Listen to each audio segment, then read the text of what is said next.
Hello friends, ఈరోజు ఈ వీడియోలో నీట్ యూజీ 2026 అప్లికేషన్ ఫిల్లింగ్ టైంలో స్టూడెంట్ యొక్క ఆధార్ కార్డుకు సంబంధించి చాలా మంది స్టూడెంట్స్ కి చాలా డౌట్స్ ఉన్నాయి. ఆ డౌట్స్ ని క్లారిఫై చేయాలి అనే ఉద్దేశంతో ఈ ఆధార్ కార్డు వెరిఫికేషన్ ప్రాసెస్ లో ఉండే ఇష్యూస్ ఏ ఏ టైప్స్ ఉన్నాయి, దాన్ని ఎలా రిజాల్వ్ చేయాలి అనేది ఈ రోజు మీకు క్లియర్ గా ఎక్స్ప్లెయిన్ చేస్తాను.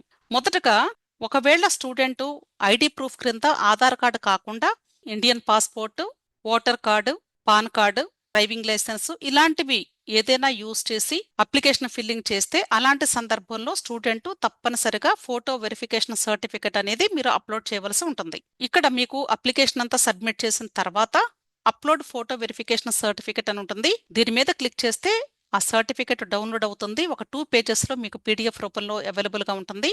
అలాగే ఒకవేళ మీ యొక్క ఆధార్ కార్డ్ డీటెయిల్స్ ఎంటర్ చేసినప్పుడు పొరపాటున రాంగ్ గా ఎంటర్ చేస్తే, అంటే కొద్దిమంది స్టూడెంట్స్ నాకు చెప్పిన విషయం ఏంటంటే, పొరపాటున మా బాబుది మేము ఎంటర్ చేయపోయి మా పాపది చేశామని, లేదా ఫాదర్ది ఎంటర్ చేశామని, ఇలా చాలా మిస్టేక్స్ వచ్చాయి. అలాంటి సందర్భంలో మీరు ఆధార్ కార్డ్ డీటెయిల్స్ రాంగ్ గా ఎంటర్ చేసినప్పుడు ఆటోమేటిక్ గా ఎవరి ఆధార్ కార్డ్ డీటెయిల్స్ అయితే మీరు ఎంటర్ చేస్తారో వాళ్ళ ఫోటో హైలైట్ అయ్యింది. అది లైవ్ ఫోటోగ్రాఫ్ తో మిస్ మ్యాచ్ అయ్యింది. ఇక్కడ నేను ఒక ఎగ్జాంపుల్ పెట్టాను.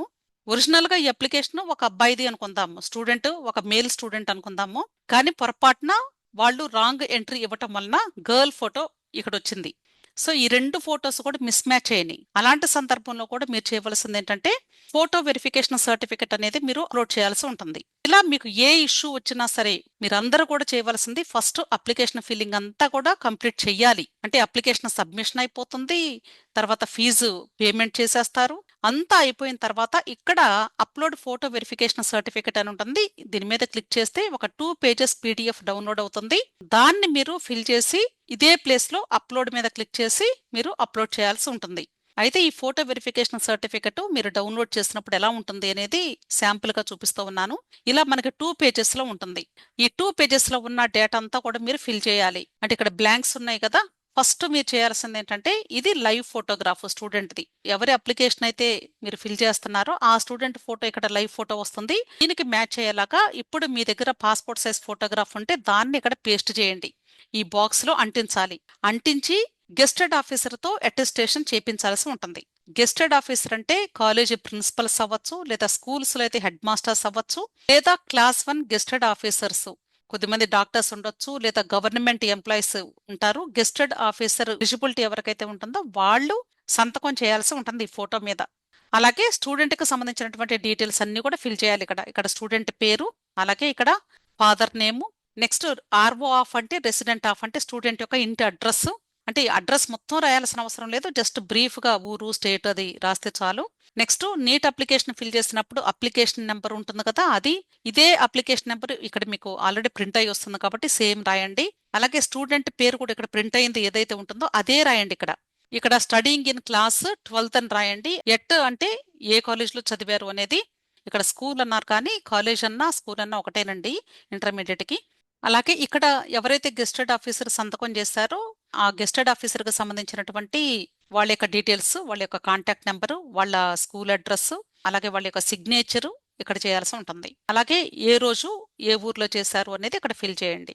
ఇప్పుడు ఈ 2 పేజెస్ అంతా ఫిల్లింగ్ కంప్లీట్ అయిపోయిన తర్వాత డాక్యుమెంట్ స్కానర్ కానీ లేదా ఎనీ స్కానర్ యాప్ తో మీరు స్కాన్ చేసి ఈ 2 పేజెస్ ని కలిపి ఒక సింగిల్ పీడిఎఫ్ గా చేసి దాని యొక్క సైజు 300 కిలోబైట్స్ ఉండేలాగా మీరు సేవ్ చేసి పెట్టుకొని ఇక్కడ అప్లోడ్ ఫోటో వెరిఫికేషన్ సర్టిఫికెట్ మీద క్లిక్ చేస్తే అక్కడ అప్లోడ్ చేయమని అడుగుతుంది. ఇక్కడ చూస్ ఫైల్ మీద క్లిక్ చేస్తారు. మీరు సేవ్ చేసుకున్నటువంటి పీడిఎఫ్ ని అప్లోడ్ చేయాల్సి ఉంటుంది. అంటే నేను ఆల్రెడీ ఒక స్టూడెంట్ కి చేశానండి. ఇక్కడ 300 కిలోబైట్స్ అని ఇచ్చారు కానీ 300 కిలోబైట్స్ కూడా తీసుకోవటం లేదు, ఓన్లీ 200 వరకే తీసుకుంటుంది. కాబట్టి సైజు తగ్గించుకొని, అంటే సైజ్ తగ్గించుకోవడానికి కూడా మీకు పీడిఎఫ్ రీసైజ్ యాప్స్ ఉంటాయి ఆన్లైన్ లో. గూగుల్ సెర్చ్ బార్ లో పీడిఎఫ్ రీసైజ్ యాప్ అని కొడితే అక్కడ మీకు హైలైట్ అవుతుంది. దాన్ని యూజ్ చేసుకొని 200 కిలోబైట్స్ కంటే తక్కువ ఉండేలాగా, అంటే ఒక 190 కిలోబైట్స్ అలా ఉండేలాగా మీరు ముందుగానే రీసైజ్ చేసి పెట్టుకొని దాన్ని ఇక్కడ అప్లోడ్ చేయండి. ఓకే, అప్లోడ్ చేసిన తర్వాత అప్లోడెడ్ సక్సెస్ఫుల్లీ అని వస్తుంది. ఆ తర్వాత ప్రింట్ ఫోటో వెరిఫికేషన్ సర్టిఫికెట్ మీద క్లిక్ చేసి దాన్ని డౌన్లోడ్ చేసుకొని సేవ్ చేసి పెట్టుకోండి. ఈ ప్రాసెస్ అంతా కంప్లీట్ చేసుకోవడానికి మీరు ఒక 15 రోజుల వరకు టైం ఇస్తారు. కాబట్టి మీరు వీలైనంత వెంటనే ఈ ప్రాసెస్ చేసుకుంటే బెటర్, లేట్ చేసుకోకుండా. అలాగే ఇంకొక విషయం ఏంటంటే, ఈ గెస్టెడ్ ఆఫీసర్ సంతకం కంప్లీట్ అయిపోయిన తర్వాత ఈ ఒరిజినల్ కాపీని మీరు జాగ్రత్తగా సేవ్ చేసి పెట్టుకోండి. ఎందుకంటే మీరు ఎగ్జామ్ హాల్కి వెళ్ళేటప్పుడు అంటే రిపోర్టింగ్కి మీరు సపోజ్ మధ్యాహ్నం 2 గంటలకి ఎగ్జామ్ అనుకోండి, మీరు 12 గంటలకల్లా కాలేజీకి వెళ్ళాలి. కానీ ఎవరికైతే ఈ ఆధార్ కార్డ్ ఇష్యూస్ వస్తాయో వాళ్ళు దాదాపు 11 గంటలకల్లా ఎగ్జామ్ హాల్ దగ్గర ఉండేలాగా ప్లాన్ చేసుకోవాలి. వాళ్ళు అక్కడ ఇదంతా కూడా వెరిఫై చేస్తారు. వాళ్ళు వెరిఫై చేసిన తర్వాతే మిమ్మల్ని లోపలికి అలౌ చేస్తారు, గుర్తుంచుకోండి. కాబట్టి ఎవరైతే ఇప్పుడు ఈ ప్రాసెస్ చేసుకుంటారో ఈ ఒరిజినల్ కాపీని జాగ్రత్తగా ఉంచుకొని ఎగ్జామ్ హాల్కి వెళ్ళేటప్పుడు తీసుకొని వెళ్ళండి. అక్కడ మీరు సబ్మిట్ చేయాల్సి ఉంటుంది. క్లియర్? సో దీంతో మీ యొక్క ప్రాసెస్ కంప్లీట్ అయిపోతుంది. సో ఇలా ఎవరైనా సరే కంగారు పడకుండా భయపడాల్సిన అవసరం ఏం లేదండి.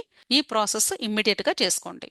సో ఆధార్ కార్డు మీరు రాంగ్ ఎంట్రీ చేసినా సరే ఫస్ట్ మీ యొక్క అప్లికేషన్ ప్రాసెస్ అంతా కంప్లీట్ చేసేయండి భయపడకుండా. అప్లికేషన్ ఫామ్ సబ్మిట్ చేసేయండి. సబ్మిట్ చేసిన తర్వాత డౌన్లోడ్ కన్ఫర్మేషన్ పేజ్ మీద క్లిక్ చేసి మీరు సబ్మిట్ చేసిన అప్లికేషన్ కూడా సేవ్ చేసి ప్రింట్ తీసి పెట్టుకోండి.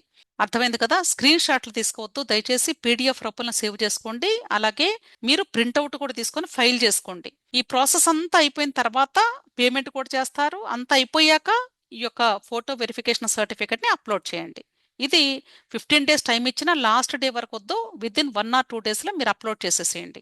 ఆధార్ కార్డు మిస్టేక్స్ ఉన్న వాళ్ళు ఫస్ట్ అప్లికేషన్ ఫామ్ అంతా పూర్తి చేస్తేనే ఈ స్టెప్ కి రాగలుగుతారు మీరు. అంతేగాని భయపడిపోయి ఇంకక్కడే ఆగిపోకండి. ఏమీ కాదు, మీకు అసలు ఎటువంటి ఇబ్బంది కూడా ఉండదు. Clear? So wish all the best అండి. వీడియో నచ్చితే లైక్ చేయండి, మీ ఫ్రెండ్స్ కూడా షేర్ చేయండి. అలాగే నా ఛానల్ తప్పకుండా సబ్స్క్రైబ్ చేసుకోండి. Thank you.